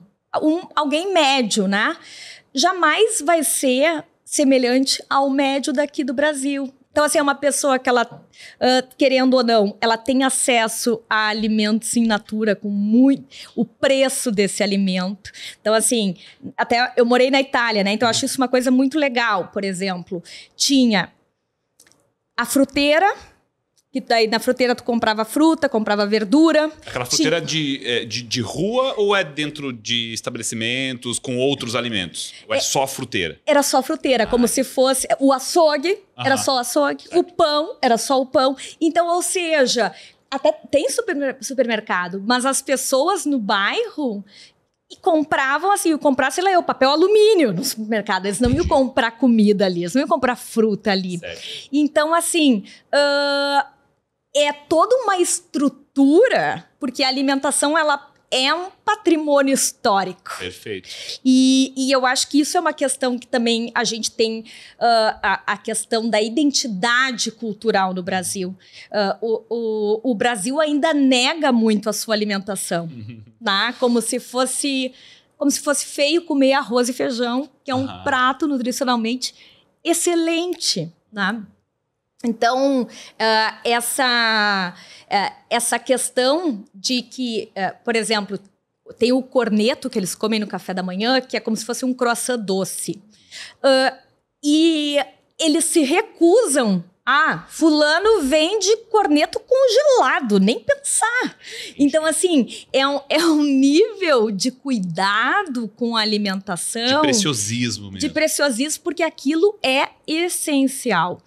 Então, acho que essa relação é a disponibilidade, o custo, e daí outras coisas que a gente tem que pensar, o acesso que essa pessoa tem à saúde, a estrutura que ela tem, a tranquilidade. Então, assim, como é que eu vou, por exemplo, ter uma noite maravilhosa de sono se eu moro numa área de disputa do tráfico, entendeu? Certo. Então, assim, com tiroteio a noite toda. Então, eu acho que quando a gente leva em consideração a dieta mediterrânea, e veja bem, eu adoro a dieta mediterrânea, mas eu acho que a gente tem que pensar que existe todas condições ali, o número de passos que essas pessoas dão por dia, o quanto elas fazem a pé, muito das atividades dela, o contexto, o quanto elas interagem em sociedade, isso é tão importante, principalmente se a gente pensar na terceira idade, ter, né, amigos, enfim, ter um suporte. Então, acho que essa interação também, e tudo isso eu acho que tem que ser levado em consideração. A gente não pode ficar só na questão da dieta. Fiquei lembrando uma coisa que você falou sobre as feiras ao ar livre, né? Porque é diferente você ir no final do dia para ir lá comprar uma coisa rápida e ir embora para preparar seu alimento e dormir depois. Outra coisa é aquele ritual que vai ter um monte de outras pessoas em volta. Eu imagino, né? Eu fico lembrando dessas cenas, né? Porque a gente vê, eu não fui para a Itália ainda, mas eu imagino aquelas ruas cheias de gente com um alimento disponível lá, as pessoas interagindo entre si, conversando sobre aquilo, recebendo informação com o próprio feirante ou com as pessoas que estão ao redor. Inclusive, que é uma coisa muito diferente, por exemplo, você entrar no supermercado e pegar... Você não interage com ninguém, né? Bem rápido ali. Então tem uma cultura em volta daquilo. E eu lembrei do preciosismo. A minha avó morreu com 96 anos e ela sempre preparava uma polenta muito boa, né? Descendentes de italiano. Perini, nossa, muito... até um pouco rígida na forma como ela organizava as coisas, mas de um preciosismo muito importante em relação à polenta, por exemplo. A polenta ela tinha que ser feita de maneira mais firme, né? Então dava para colocar em cima de uma tábua e ela pegava uma linha, né? Uma linha de costura e cortava a polenta de maneira absolutamente retinha, ficava tão lindo aquilo. Então, e tudo aquilo que ela fazia. Então, ela tinha um apreço pela comida, um cuidado, um detalhe que realmente, às vezes, a gente não encontra. Então, imagina se eu dissesse para minha avó comprar uma polenta congelada, ela ia me dar um esporro. Que negócio é esse? Deixa eu fazer uma polenta aqui. Isso não é polenta, né? Isso não é polenta. E a questão de transmissão, né? Então, isso também a gente perdeu muito do quanto se foi... Claro que existe... Eu acho assim, né, João? Acho que é aquela questão... se a pessoa pode... ir à feira, maravilha. Mas tem gente que não pode. Então, assim, eu sempre digo, às vezes... E daí entra também a falta de flexibilidade cognitiva, né? Então, por exemplo, assim, às vezes o paciente diz assim, não, eu chamei o iFood porque eu não consigo ir à feira. Tá, mas mesmo que eu vá no supermercado, tem folha lavada, né? Eu sempre brinco, quando vocês se perguntam no supermercado quem é que vai comprar uma manga picada, eu digo, eu sou essa pessoa. Ela foi feita porque tem gente como eu. Perfeito. Então, assim, eu acho que o mais importante é a gente saber o que a gente está disposto ou não. Certo. Se eu tiver uma manga inteira, eu tenho tempo de fazer isso. Mas eu não faço, ela vai estragar. Certo. Mas para eu comer a manga, ela é assim, essas são as condições. Ok, eu pago mais, mas é a maneira que eu viabilizei de eu comer manga. Perfeito. Então, assim... Isso encaixa na tua rotina de uma maneira mais acessível, mais prática para você. Exato, né? Então, às vezes eu digo isso para os pacientes. Bom, ok, eu já tive paciente... Hoje em dia, clinico só em ambulatório da universidade, né? Então, assim, também é outro contexto. Mas, antigamente, tinha paciente no consultório que de todas as possibilidades, que tinha cozinheira, né? Que outros que moravam sozinhos, mas que podia comprar tudo e ter alguém para fazer, maravilha. Mas aqueles que não têm, vai ter que se organizar de alguma forma ou de outra, né? Então, assim, querendo ou não. Perfeito. Ou seja, não é só simplesmente ir no nutricionista e achar que uma consulta vai resolver o problema e tá tudo resolvido. Ou seja, vai ter que existir ali uma organização do contexto, da atenção, do planejamento, e provavelmente vai passar aí por uma mudança comportamental. E que envolve tudo função executiva, porque organização e planejamento também entram, né? Exatamente, mas é um exercício. É um exercício porque quando vê, a gente perde também a mão, né?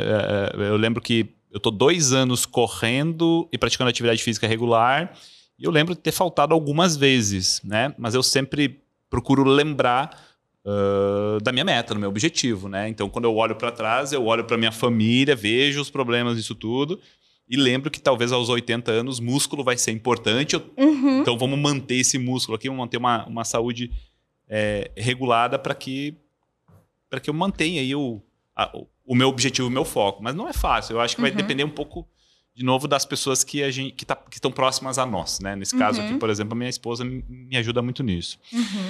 Lu, eu tô felizão porque você veio aqui, quero te agradecer, assim, dizer muito obrigado por você ter vindo. Eu acho que a gente transitou aqui por vários assuntos importantes. Eu acho que conseguiu, a gente tem certeza que a gente aumentou um pouco mais o nível de consciência das pessoas que vão nos ouvir pelo Spotify, vão nos ver pelo YouTube. Eu gostaria de saber, assim, em primeiro lugar, eu gostaria de saber onde as pessoas possam te encontrar. Eu sei que você tem um papel importante na divulgação científica, eu acho que isso é bem relevante. Você pode se divulgar, quer dizer, falar daquilo que você...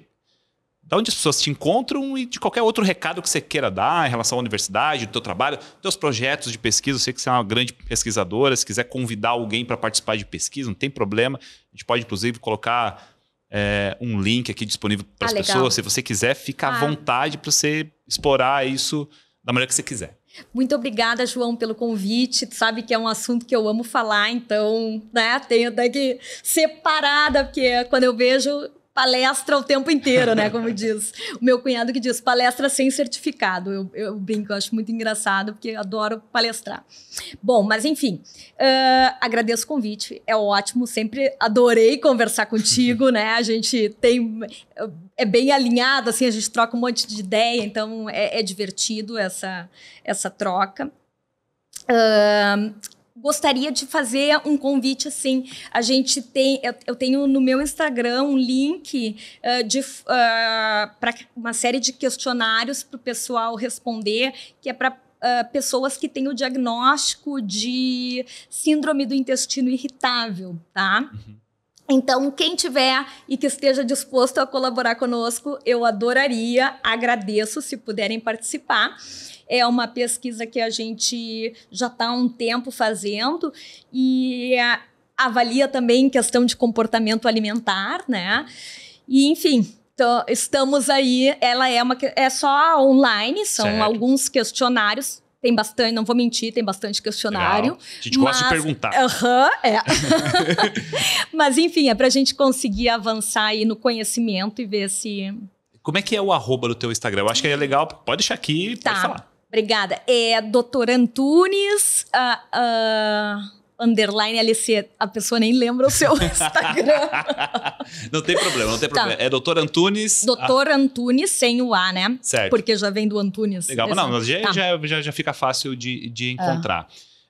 Lu, mais uma vez, brigadão mesmo, tá? Eu achei maravilhoso esse papo. Eu espero que você possa voltar aqui daqui uns dias para a gente gravar outro episódio sobre outro assunto. Com certeza. A gente pode aprofundar um tema específico. Bom, e você que assistiu esse episódio, se você gostou, por favor, dá um joinha aqui, porque isso ajuda bastante o algoritmo do YouTube ou do Spotify entregar esse conteúdo para mais pessoas. Também compartilha lá no grupo de WhatsApp com sua família. Eu sei que talvez seja um pouco polêmico os assuntos que a gente falou, mas não tem problema. A ideia é que aumente o nível de consciência das pessoas sobre comportamento humano, sobre alimentação. E eu acho que esse assunto carece principalmente de pessoas especialistas como a Luciana, falando de assuntos aqui embasados em ciência. Tá? E também, quem quer conhecer mais sobre o INPB, que é o Instituto de Psicologia Baseada em Evidências, acesse inpb.com e lá a gente tem cursos de especialização e também formação sobre prática baseada em evidências. Tá? Muito obrigado pela sua audiência, acho que isso aqui é muito importante e a gente se vê num próximo episódio. Até mais, tchau, tchau.